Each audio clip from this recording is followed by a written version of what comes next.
오늘 본문을 비롯해서 그 뒤에 9장에 있는 모든 내용들은 이 아비멜렉과 세겜 사람들이 반역을 해서 아비멜렉이 스스로 왕위에 오르는 그런 사건에 대해서 다루고 있습니다. 사사기의 기본적인 이야기의 패턴이 이스라엘이 범죄하고 그러면 하나님께서 외세를 통해서 이스라엘 백성들을 징계하시고 또 백성들이 회개하고 하자 하나님께서 구원하시고 다시 이스라엘이 하나님의 은혜를 망각하고 범죄를 저지르는 요 사이클이 우리가 몇 번 된다고 그랬었죠? 지난 수요일에 배웠는데 그죠? 7번. 사사기에는 이렇게 7번씩 하고 그때 사용하신 사사가 몇 명? 웬만하면 성경에서는 12 얘기하면 맞습니다. 12명의 사사 이야기가 있는 게 바로 이 사사기의 내용입니다. 근데 오늘 본문은 요 패턴하고 좀 다른 얘기예요. 근데 뭐 엄밀하게 따지자면 이스라엘이 하나님 앞에 범죄하는 그 내용이 이 아비멜렉과 세겜 사람들의 반역 사건으로 대치됐을 뿐이지 기본 요 패턴에서는 전혀 변함이 없다라는 겁니다. 본문은 이러한 기드온의 서자 가운데 한 사람인 이 아비멜렉이 기드온이 죽자 세겜 사람들을 충동해서 자신의 지지 세력으로 삼아 나머지 자기의 형제, 그러니까 기드온의 아들 70명을 한꺼번에 다 죽이고 자기의 친인척이었던 세겜 사람들의 추대를 받아서 왕위에 오른 그 사건을 기록하고 있습니다. 아비멜렉은 이 자기의 어머니 고향 사람들을 선동해서 자기 형제들을 다 죽여버리고 스스로 왕이 됐습니다. 여기서 우리가 주목해 봐야 할 것이 왜 이토록 뭐 오늘날로 따지면 폐륜적인 범죄를 아비멜렉이 저질렀냐라는 것이죠. 그 원인 가운데 가장 중요한 게 하나가 바로 아비멜렉은 가정교육을 제대로 받지 못했다라는 겁니다. 기드온은 70명의 자녀를 거느린 탓에 그들에 대한 올바른 신앙교육을 사실은 시킬 수 없었습니다. 특히 이 아비멜렉은 이 첩의 소생이었기 때문에 다른 형제들에 비해서 더더욱이나 이 기드온의 영향을 덜 받았을 게 분명합니다. 따라서 아비멜렉은 스스로 이 태생적 이 서자의 아들이라는 열등감에 더해서 이 가정교육, 신앙교육을 제대로 받지 못했기 때문에 그게 겹쳐서 인격적인 결함을 지닐 수밖에 없었고 그 결과 이 권력 쟁취를 위해서 이 형제들까지도 살해하는 이 극악무도한 범죄를 저지른 것입니다. 그런데 성경에 보면 이 가정교육의 부재가 어떤 그 결과를 초래하는지 이 본문뿐만이 아니라 또 여러 군데에서 나오는데 그 대표적인 게 바로 제사장 엘리 가정의 이야기이지요. 엘리는 대제사장이면서도 아들인 홈리와 비느하스를 신앙적으로 잘 교육하지 못했습니다. 그 결과 엘리의 아들들은 여호와를 알지 못하는 불량자로 성장하게 됐고 심지어 이들은 성전 회막문에서 수종 들고 있는 그 여인들과 동침까지 하는 그런 범죄를 서심치 않게 저질렀습니다. 결국 이들은 하나님의 심판을 받아서 전쟁 중에 죽게 됐고 그 소식을 들은 엘리 역시 의자에서 꼬꾸라져 목이 부러져 죽는 그런 불행을 맞게 되었습니다.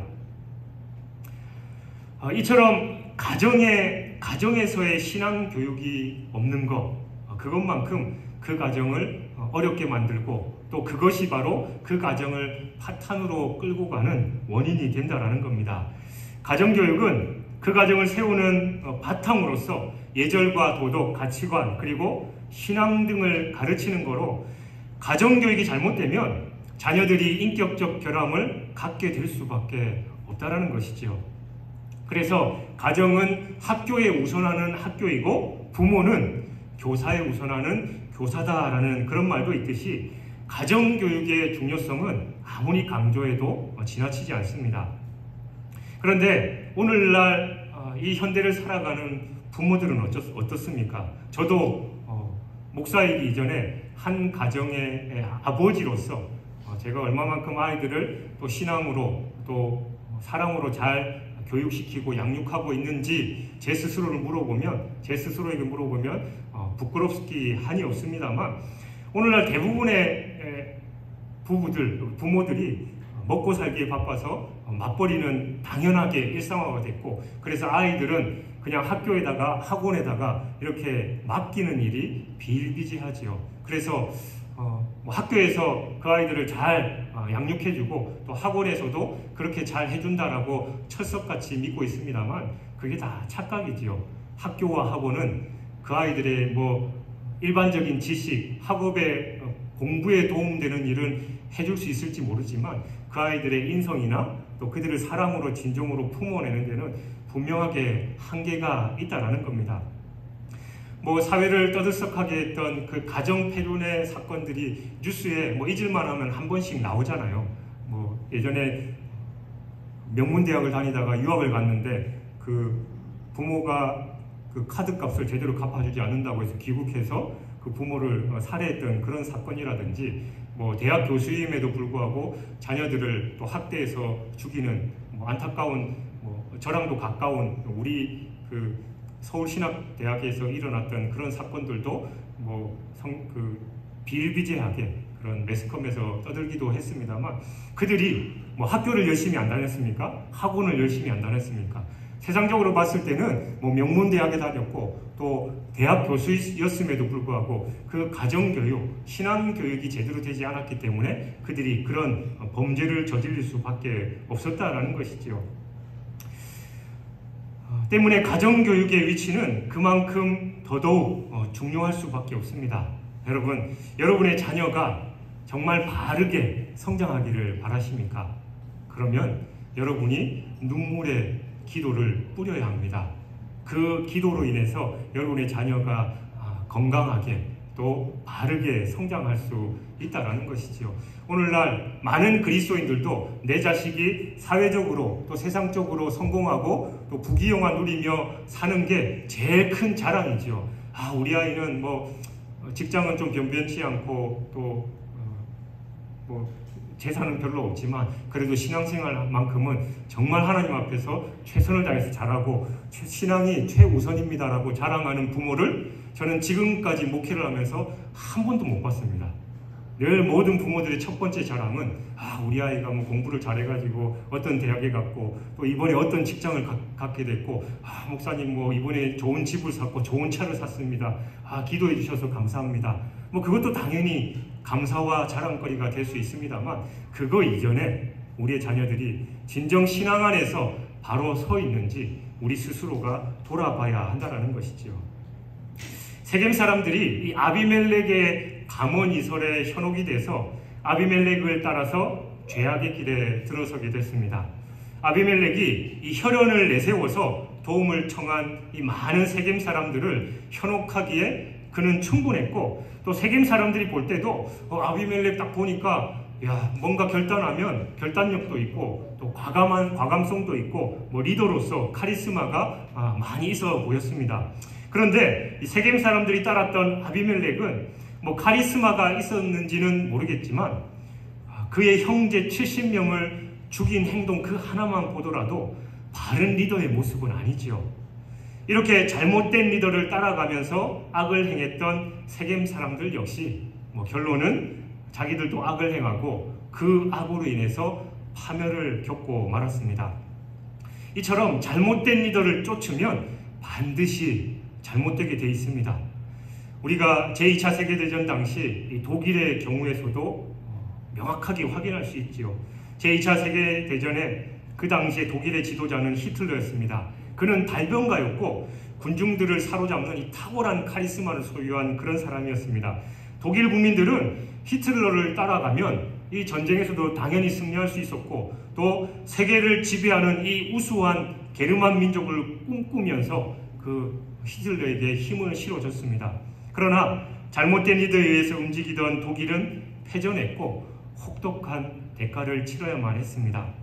여기서 우리는 이 바른 지도자를 따르는 것이 얼마나 중요한지를 분명히 알 수 있습니다. 여러분, 예수님은 마지막 때 거짓 선지자가 그리고 거짓 그리스도가 나타날 것이다 라고 분명하게 경고하셨습니다. 또한 그들이 그것뿐만이 아니라 큰 표적과 기사를 행하면서 현혹할지라도 그들의 유혹에 넘어가지 말 것을 분명하게 경계하셨습니다. 예수님의 이 말씀대로 오늘날 우리 주변에 많은 거짓 선지자들 그리고 거짓 그리스도인들이 나타나서 이 기사들도 행하고 감언이설로 우리를 현혹하고 있지요. 얼마 전에 교회로 우편물이 왔는데 겉봉투, 서류봉투 겉에도 어마어마한 글자 수로 꽉꽉 채워가지고 보내고 안에 보니까 빨간 글씨 이렇게 해서 전단이 보내왔는데 제가 내용을 읽지도 않았습니다만 마지막에 보니까 이 시대의 마지막 구원자 누구 이러면서 이제 보냈더라고요. 이름도 성도 처음 듣는 그런 사람이었는데 어쨌든 마지막 때가 되면 그런 사람들이 우후죽순으로 일어나게 되고 그 정도면 우리가 그냥 콧방귀를 낄 수도 있지만 진짜 그들이 기사와 이적까지도 행하게 되고 그렇기 때문에 너희는 잘 분별해서 그들에게 미혹되지 말라라고 예수님께서 그토록 신신당부를 하셨다라는 것입니다. 그 길을 따라가는 사람은 결국 가정이 파탄에 이르고 사회에 적응 못해서 폐인이 될 뿐이지요. 얼마 전에도 말씀드렸습니다만 그 신천지가 이제 코로나 이후에 이제는 그 소송도 걸리고 하니까 방식을 바꿔서 대놓고 우리는 신천지다라고 내놓고 이제 포교 활동을 하고 있어요. 그래서 많은 사람들이 여전히 미혹되고 있고 하는데 그러면서 이제 한 가장의 이야기가 기사에 실렸는데 자기 아내가 그토록 가정에 충실했는데 아이들 새아이 어린 새아이를 다 버려놓고 그냥 집을 나갔다라는 거예요. 연락해도 돌아오지 않고 그런 가운데 그 아버지의 절절한 그 기사 표현이 뭐였냐면 내 팔이나 다리 한쪽이라도 떼주고 우리 아내를 찾아올 수 있으면 내가 그렇게 하고 싶다. 도대체 어디에 연락해야 되고 어떻게 이 일을 돌이켜야 되는지 모르겠다라고 이 절절한 마음을 담은 그 기사의 한 줄을 봤습니다. 그렇습니다. 악한 영 사탄은 우리보다 차원이 높으면 훨씬 더 높습니다. 그래서 우리는 내 지식과 내 명철을 의지하는 것이 아니라 내 안에 계신 성령의 능력에 의지해서 그들을 물리쳐야 하는 것이지요. 그래서 우리는 늘 말씀과 기도로 경건해야 되고 하나님의 능력을 힘입어서 영적 전쟁에서 승리해야 된다는 것입니다. 요한일서 4장 1절은 말씀합니다. 사랑하는 자들아 영을 다 믿지 말고 오직 영들이 하나님께 속하였나 분별하라. 많은 거짓 선지자가 세상에 나왔습니다. 그러므로 우리는 오직 참된 지도자를 따라야 합니다. 그러면 우리는 혼란과 거짓이 난무하는 이 마지막 때에 누구를 리더로 삼아야 하고 이 세상에서의 참된 리더, 참된 지도자는 누구냐? 그건 딱 한 분밖에 없습니다. 예수 그리스도. 그분밖에 없지요. 그리고 예수 그리스도 그분께서 위임하신 그 사명을 감당하는 주님의 종들, 그들밖에 없다라는 겁니다. 그걸 판단하는 기준이 뭐냐? 간단하지요. 바로 이 66권 성경 말씀입니다. 이 성경에 빗대어서 이상한 소리하고 이 성경에 빗대어서 이상한 행동하면 다 거짓 선지자입니다. 이단이 완전히 성경에 없는 딴소리를 하는 게 아니라 똑같은 소리를 하다가 마지막에 가서 꺾어버리는 게 이단이지요. 그래서 우리는 이 말씀 앞에 바로 서서 분별해야지만 우리가 이 시대, 혼란한 이 시대를 살아가는데 바로 살아갈 수 있고 또 마지막 때 또 저 천국에서의 영생을 누릴 수 있음을 기억해야 한다는 겁니다. 아비멜렉이 세겜 사람들을 선동해서 그의 형제 70명을 죽이고 스스로 왕위에 올랐습니다. 그런데 이런 비극적인 사건은 이미 기드온이 많은 아내와 첩을 둠으로써 이 아비멜렉을 제외하고도 70명이나 이 자녀를 두었다라는 사실에서 예견됐다라고 할 수 있는 거죠. 많은 아내를 뒀다라는 것은 그 당시에 이방의 관습이었고 하나님의 뜻과는 무관한 거였습니다. 그럼에도 불구하고 당시 이 많은 부를 가진 사람이나 또 권력을 가진 사람들이 이 자기 세를 과시하는 그 상징으로 이렇게 많은 처와 자식들을 뒀던 겁니다. 따라서 기드온이 이 70명의 자녀를 둘 정도로 많은 아내를 뒀다라는 그 사실은 바로 이방 관습을 따라서 이 자기의 권세와 번영을 나타냈다라는 것을 의미하는 것이지요. 그러나 이것은 하나님께서 기뻐하시는 모습이 당연히 아니었습니다. 하나님께서 세우신 결혼 제도는 창세기에 나와 있듯이 일부 일처제입니다. 여기서 벗어난 모든 결혼 제도는 악한 것입니다. 따라서 기드온 집의 번영은 바로 하나님의 뜻을 떠난 죄악을 내포한 번영이고, 또 이 죄악은 아비멜렉으로 하여금 그 집안을 망하게 하는 하나님의 심판을 가져오게 한 것입니다. 그렇죠. 죄악이 내포된 번영, 그것은 바로 심판의 근거가 될 뿐입니다. 우리가 잘 알고 있는 폼페이라는 옛날 도시가 있었죠. 이 도시는 지금의 이탈리아 남부인 이 나폴리 연안에 있었던 도시로서 그 지역적인 특색 때문에 이 귀족들의 휴양지와 농업과 상업의 중심지로서 아주 번창한 도시였습니다. 이 폼페이의 번영은 당시 주변 도시들의 부러움을 살 정도로 대단한 것이었습니다. 그러나 이런 번창에 따라서 그들의 생활 방식은 점차적으로 쾌락적이고 또 현세적으로 변했고, 또 그들은 거기에만 집중하게 됐습니다. 따라서 그들의 번영 내부에는 이 육체적인 향락이라는 죄악이 가득했습니다. 이런 죄악된 번영에 대해서 하나님께서 화산 대폭발이 일어나기 이전에 AD 63년 2월에 대지진으로 그 땅을 이미 한번 경고하셨습니다. 그럼에도 불구하고 그들은 그 죄악의 길을 돌이키지 않았고, 오히려 그 지진으로 망가진 도시를 재건하고 더더욱 그들의 향락을 즐기기에 전념했습니다. 결국 하나님은 그들의 경고가 있은 지 16년 뒤인 79년 8월에 베수비오 화산의 대폭발을 일으키게 하심으로써 2m에서 3m의 화산재가 그 도시를 완전히 덮어버리는 그 심판을 강행하셨던 겁니다. 이처럼 하나님의 뜻을 떠난 죄악을 내포한 번영은 반드시 하나님의 심판을 불러옵니다. 따라서 우리는 우리의 가정이나 나라가 예전보다 윤택해졌다라고 무조건 좋아할 것이 아니라 그 가운데 하나님의 뜻을 떠난 죄가 숨어 있지 않은지를 철저하게 살펴봐야 합니다. 그리고 우리 성도들은 우리가 속해 있는 이 사회가 번영할 때 나타나는 그 사회적인 문제들을 돌아보고 죄악된 모습에 대해서 먼저 우리가 가슴에 아파해야 하고 또 회개해야 하는 것이지요. 바로 이게 하나님의 심판을 면하고 이 땅에서의 더 행복과 번영을 누릴 수 있는 비결이다라는 겁니다. 본문 1절에서 3절을 보면 이 기드온의 서자 아비멜렉이 외조부의 가족이 있는 세겜에 가서 자기가 그들의 고육지침을 강조하고 스스로 왕이 됐음을 기록하고 있습니다. 이 아비멜렉은 어머니의 고향인 세겜 사람들을 충동해서 분파를 만들었고, 또 그것을 기반으로 스스로 왕이 되고자 했던 겁니다. 실제로 아비멜렉의 충동을 받은 그 세겜 사람들은 이 동양 출신인 아비멜렉이 이 왕으로 만들기 위해서 은 70개라는 정치 자금을 대주면서 자기들만의 분파를 만들어 아비멜렉의 의도대로 그를 왕으로 삼았습니다. 소위 우리가 남이가 하면서 그 아비멜렉을 철저하게 지지했다라는 거죠. 그러나 이러한 아비멜렉과 세겜 사람들의 분파주의는 온 이스라엘을 혼란에 빠뜨렸을 뿐만이 아니라 마침내 그들 스스로도 파멸에 이르게 하고야 말았습니다. 이러한 사실은 오늘 우리에게 이 분파주의에 대한 엄한 경고를 해주고 있습니다. 오늘날 우리 사회를 보면 대의명분과 가치 있는 일을 중시하기보다는 지형과 혈연을 중시해서 끼리끼리 모이는 경향이 참 많이 있지요. 교회 내에서도 마찬가지입니다. 우리 교회야 지방색이 강한 또 지역에 있는 교회이지만 서울 같은 지방 사람들이 많이 모이는 대도시에 보면 그 교회 안에도 파가 다 있어요.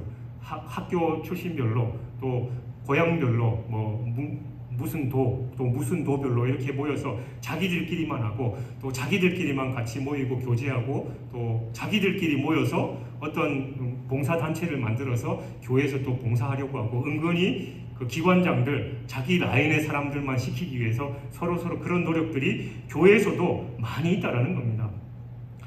세상엔 더하지요. 승진하려면 어느 지역 또 어떤 학교를 나왔느냐가 가장 중요합니다. 지연과 학연, 그게 우리 사회에 이미 일반화되어 있고 또 그것에 따라서 사람들이 줄서기에 여념이 없는 그런 모습이 많이 있다는 거죠. 그러나 이런 분파주의는 이 사회와 공동체의 결속력을 더더욱 악화시켜서 사회와 공동체를 분열되게 하고 병들게 해서 마침내는 붕괴시키고 맙니다. 그러므로 우리는 이러한 분파주의를 타파해야 합니다. 우리는 더 이상 혈연과 지연과 학연 등의 이 고리에 얽매이지 말고 분파주의를 초월해서 한 운명 공동체인 것을 깨달아서 교회 안에서 하나가 되어야 하는 것이지요. 그럴 때 우리가 속한 사회와 이 공동체의 발전을 가져올 수 있고 더불어서 그 안에서 우리의 발전도 기대할 수 있다라는 것이죠. 한쪽이 이기면 한쪽이 몰락하고 한쪽이 이기면 또 한쪽이 몰락하고 이게 반복되면 더 이상 발전은 없고 계속 역사는 악의 순환이 반복될 뿐이다라는 겁니다. 그래서 우리는 그러한 모든 것을 다 타파하고 사회에서야 당연한 것이고 더더욱이나 우리 교회 안에서 그리스도의 몸된 지체로서 우리가 하나 되는 것이 너무나도 중요한 것이지요. 2절을 보면 이 아비멜렉이 세겜 사람들에게 여룻바알의 아들 70명이 다 너희를 다스림과 한 사람이 너희를 다스림이 어느 것이 나으냐라고 묻습니다. 아비멜렉은 이 자기의 혈연을 이용해서 세겜 사람들에게 접근했고 또 그들을 죄의 길에 들어서도록 유혹하는 말로 선동해서 결국 자기의 야심을 이루었다라는 거예요. 그러니까 그 70명이 다 너희의 왕이 되는 것보다 나 한 사람이 되는 게 훨씬 낫고 또 우리가 남이가 또 내가 되면 또 여러분들한테 더 좋은 일이 있지 않겠냐라고 그들을 선동하고 또 가번이설로 해서 결국은 자기가 왕위에 올랐다라는 겁니다. 이 사건은 우리를 죄로 인도하는 달콤한 유혹의 말들이 우리의 삶에 어떤 영향력을 미치는지 잘 보여주고 있습니다. 우리가 죄로 유혹하는 달콤한 말을 경계하지 않으면 결국은 그로 인해서 파멸에 이를 수 있음을 우리는 기억해야 됩니다. 이는 사탄의 달콤한 유혹에 넘어가 범죄했던 아담과 하와의 경우 우리가 잘 알 수 있지요. 태초에 하나님께서 인간을 지으시고 그들을 에덴 동산에 두셨는데 분명히 인간에게 선악과를 따먹게 되면 정령 죽으리라 라고 말씀하셨습니다. 그러나 사탄은 여자에게 나타나서 하나님께서 금하신 선악과를 따먹기 위해서 창세기 3장 4절 5절에서 너희가 결코 죽지 않고 하나님처럼 오히려 눈이 밝게 돼서 선악을 알게 하게 될 거다라고 유혹을 했습니다.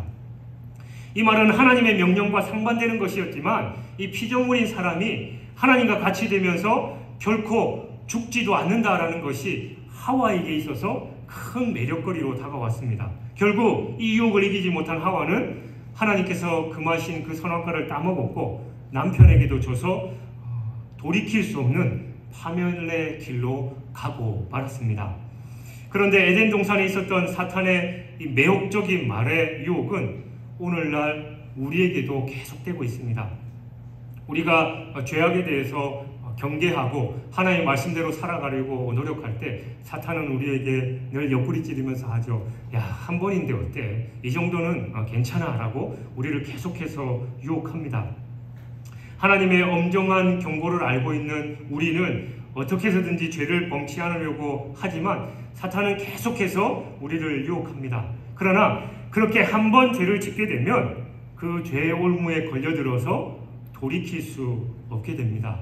그리고 작은 것에 양보하면 바늘 도둑이 소도둑 된다고 나중에는 더 큰 죄를 아무렇지도 않게 범하게 된다는 것이죠. 또한 사탄은 우리가 계획한 일들이나 해야 할 일들에 대해서 자꾸 내일로 미루도록 유혹합니다.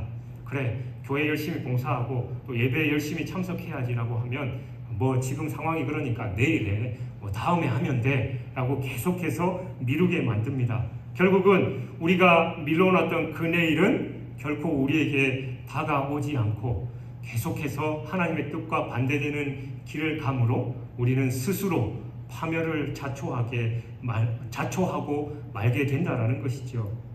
그러니 여러분, 유혹의 말은 달콤하지만 죄의 결과는 너무나도 심각하다는 것을 기억하시기 바랍니다. 유혹을 이기지 못한 아담과 하와의 범죄가 가져온 그 결과를 기억하십시오.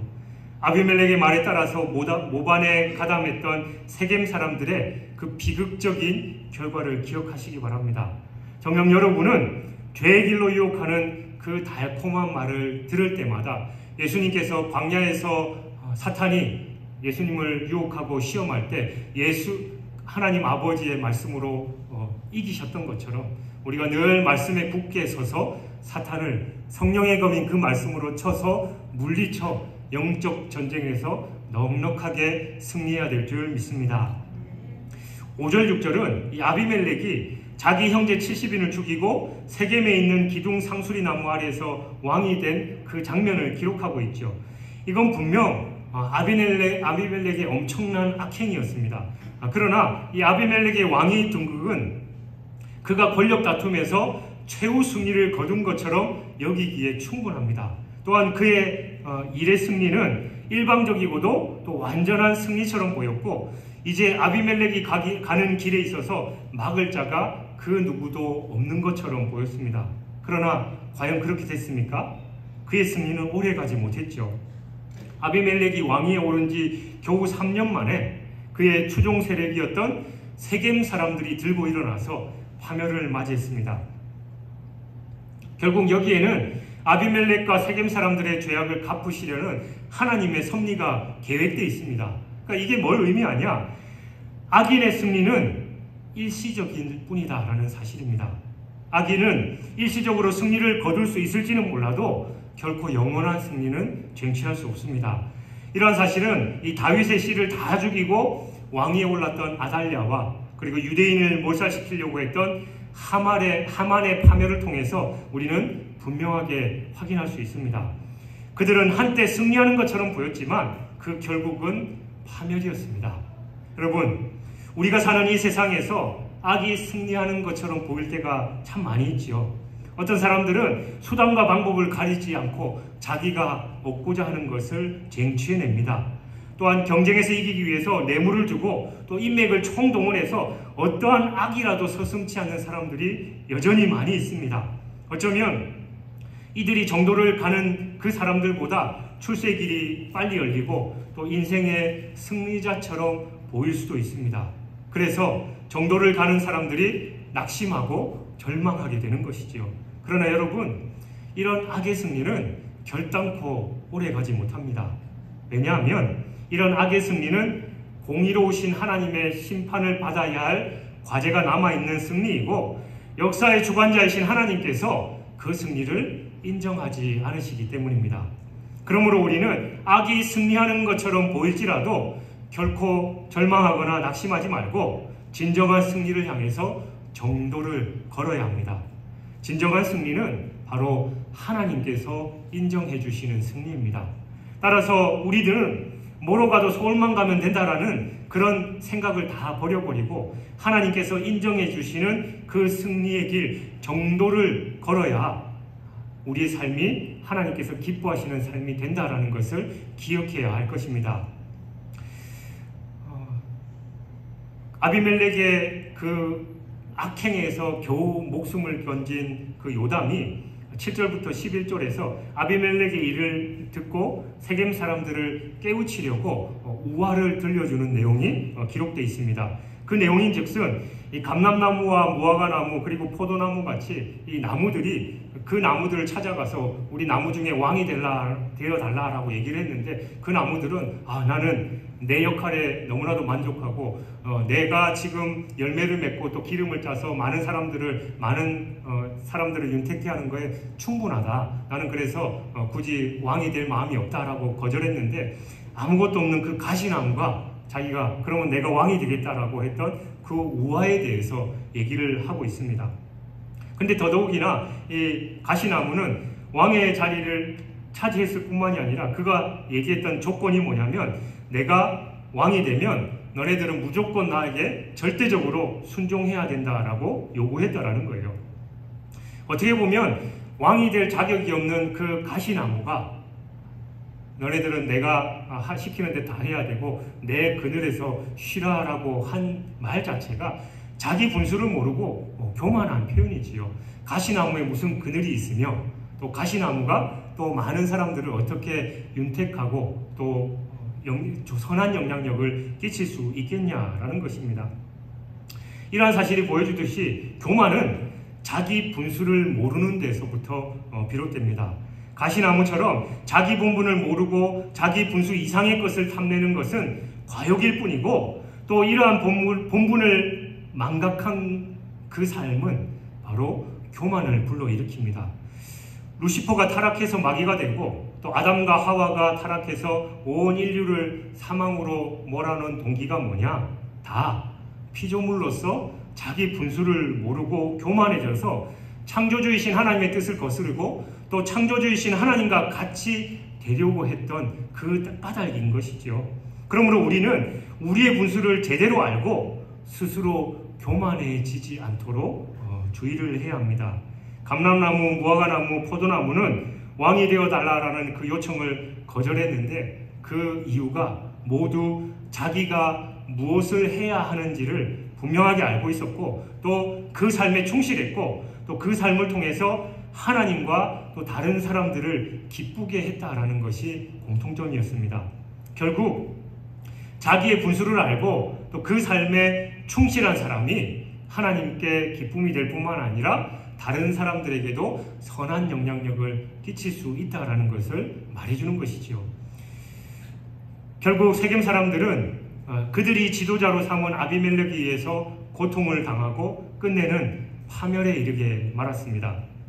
이는 우리가 지도자를 세울 때 진실에서 백성을 위하는 지도자를 잘 세워야지만 백성들도 평안을 누릴 수 있다는 것을 가르쳐 줍니다.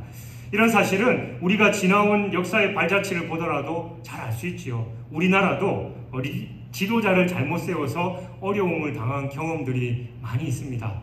우리 돌아오는 수요일에 지방선거가 있는데, 우리가 이 지도자들을 얼마나 잘 세워야 하는지를 잘 생각하고 기도하고 우리의 선한 권리인 투표권을 정확하게 행사하는 게 중요합니다. 혈연이나 학연, 지연, 또 생각도 않고 무조건 2번, 몇 번, 이게 아니라 진정 우리 지역사회를 위해서 바로 일할 일꾼들이 누구인지를 최소한 우리 그리스도인이라면 한 번쯤은 기도하고 투표권을 행사해야 한다는 것이지요. 아비멜렉과 세겜 사람들 사이에 이 분열이 생겨서 세겜 사람들은 아비멜렉을 배반하고 에벳의 아들 가알을 중심으로 해서 아비멜렉에게 선전포고를 합니다. 근데 세겜 사람들이 뭐 때문에 자기들이 왕으로 세운 아비멜렉과 대치하고 금방 돌아섰는지에 대해서 성경은 이유를 밝히고 있지 않습니다만, 정황적으로 미뤄봤을 때 그 세겜 사람들은 아마도 이 아비멜렉을 왕으로 세울 때 자신의 기대와는 달리 아비멜렉으로부터 심한 억압을 당하지 않았나라고 생각할 수 있는 것이죠. 하지만 이 모든 일들이 실상은 바로 하나님의 주권적인 섭리로 말미암았다라는 사실을 분명히 또 성경은 분명히 밝히고 있습니다. 즉 하나님은 자신들의 이기적인 목적을 달성하기 위해서 결탁하고 또 무자비한 살생을 감행한 이 아비멜렉과 세겜 사람들을 심판하시기 위해서 자기들끼리 서로 전쟁하도록 역사하셨다라는 거예요. 악인들은 자기들의 이기적인 목적에 따라서 때로는 연합하기도 하지만 그 연합은 오래가지 못합니다. 왜냐하면 악인들은 자신의 이기적인 목적이 달성되거나 또는 반대로 그것을 이루지 못하면 언제든지 상대방을 배신하기 때문입니다. 그러므로 우리는 언제든지 불의를 쫓는 악인과는 절대로 연합해서는 안 될 뿐더러 또 그들을 의지할 필요도 없는 겁니다. 결국 세겜 사람들은 아비멜렉에 의해서 멸망을 당하고 말았습니다. 하나님은 모든 것을 선악간에 판단하십니다. 그러므로 우리는 선을 행하다가 악인의 형통을 부러워하거나 또 낙심할 필요가 없는 것이지요. 악인의 형통은 오히려 하나님의 진노를 더 쌓아가는 과정임을 알고 우리는 그럴 때마다 기도하면서 묵묵히 하나님의 때를 기다리면 되는 것입니다.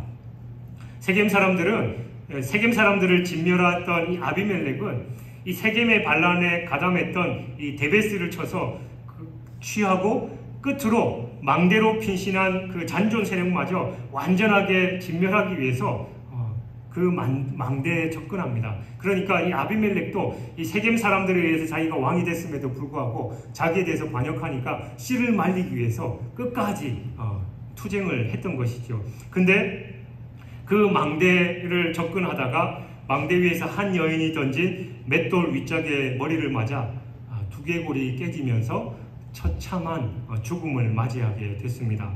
이로써 아비멜렉과 세겜 사람들에 대한 19절, 20절에 기록된 그 요담의 저주가 완전히 성취됐는데, 여기서 우리가 기억해야 할 것은 바로 행한 대로 갚으시는 공의로우신 하나님의 일을 우리가 기억해야 한다는 것이죠. 사랑하는 여러분, 사람이 악의 열매를 거두는 것은 우연한 일이 아닙니다. 그것은 자신이 악의 씨를 뿌린 필연적인 결과입니다. 누구도 선을 뿌리고 악의 열매를 거두는 법은 없습니다. 악을 뿌린 데서 악의 열매가 맺히고 선을 뿌린 데서 선의 열매가 맺히는 법이지요. 그것은 하나님께서 정해주신 필연적인 법칙입니다. 기드온 가정이 망하는 열매를 거둔 것은 그가 악의 씨를 뿌린 결과입니다. 그렇다면 여러분, 지금 여러분은 어떠한 씨를 인생의 밭에 뿌리고 계십니까? 악의 씨앗입니까? 선의 씨앗입니까? 명심하시기 바랍니다. 뿌린 대로 거두는 것이 하나님의 법칙이라는 것을. 세상의 모든 일들은 다 우연히 또는 자연 발생적으로 일어나는 것처럼 보이지만 거기에는 보이지 않는 하나님의 섭리의 손길이 개입되어 있습니다. 아비멜렉과 세겜 사람들 간의 전쟁과 또 그로 인해 그들 모두가 멸망한 것이 그들을 징계하시기 위한 하나님의 섭리의 결과였듯이 이 세상 모든 일은 하나님의 뜻을 이루기 위한 하나님의 섭리의 결과로 나타나는 것이지요. 그러므로 우리가 이 세상의 일과 역사를 면밀히 관찰하면서 하나님의 뜻을 발견할 수 있어야 합니다. 이러한 하나님의 뜻을 찾아서 또 그분의 뜻에 합당한 삶을 살아감으로 하나님의 저주가 아니라 하나님께서 베푸시는 그 축복의 삶을 영위하는 것이 바로 우리의 모습이 되어야 될 줄 믿습니다. 오늘도 하나님의 뜻 안에서 결과도 또 과정도 또 그 모든 것을 하나님의 뜻에 맞게끔 신실하게 한 걸음 한 걸음 걸어감으로 말미암아 하나님의 뜻을 이루고 하나님께 영광을 돌리는 저와 여러분의 삶이 되시길 주님의 이름으로 축원합니다.